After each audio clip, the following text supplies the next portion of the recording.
So the next video in our series is going to circle back and talk about, once again, more conflicts of interest. And this is going to be around capital markets. So I'm going to use an example of a private investment, and I'm going to call everybody out on this because it's prudent to do so. This type of stuff just has to stop in the industry, but regardless, it's coming out with a very attractive and probably going to be a well-managed and really good investment. And so they are doing an initial launch where they raise money through advisors and capital markets groups, and in hopes that these advisors will place this product within their client portfolios. The problem is that when we asked if we could do it excluding commission and just in a fee-based platform, they said they didn't even have an option.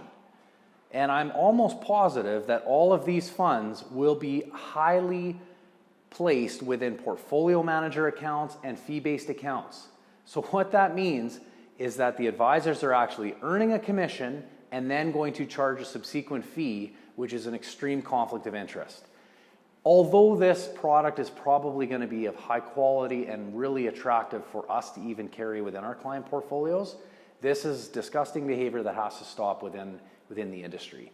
They said they could accommodate if it was some egregious amount, where maybe it's $20 million of placement into this individual fund, then maybe they could create a special series. But again, it shouldn't be commonplace to have to do that. But that leads to a bigger conversation where when you consider anything like an initial public offering or IPO, or when you're being, distributed or issued shares in a publicly traded company through capital markets. It's no secret that CEOs and boards want to fully value the market value and the market cap of their companies. So they are never going to raise capital through public markets and through capital markets and pay commissions and high fees to get a lower price. So they're always going to do it at an inflated and elevated price where value has been fully realized and not really an attractive entry point for any investors outside of maybe insiders and executives within those companies. So why on earth would you want to buy something that's so expensive? This happens time and time again. It is atrocious way to raise commissions and raise transaction costs for advisors and wealth management firms, and it's just something that we don't accommodate. Earlier in our career, we were introduced to this, even unfortunately participated in this because that was what we knew, that was what we were trained to do. We didn't know the difference, we didn't know the conflicts that were embedded within these structures.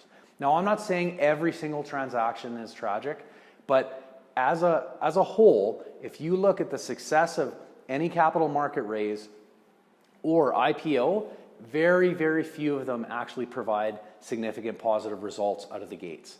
And that's just something that it just doesn't make sense from a wealth management perspective.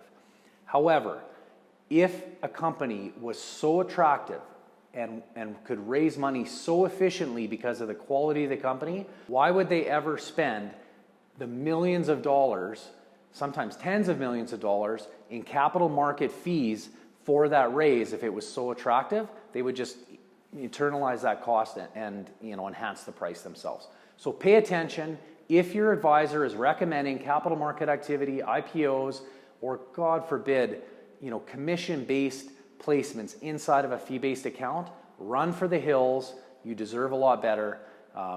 If you have questions about this, reach out in the comments. I'm curious to know if anyone's had any of these experiences in the past, but please be careful and get knowledgeable about these types of circumstances.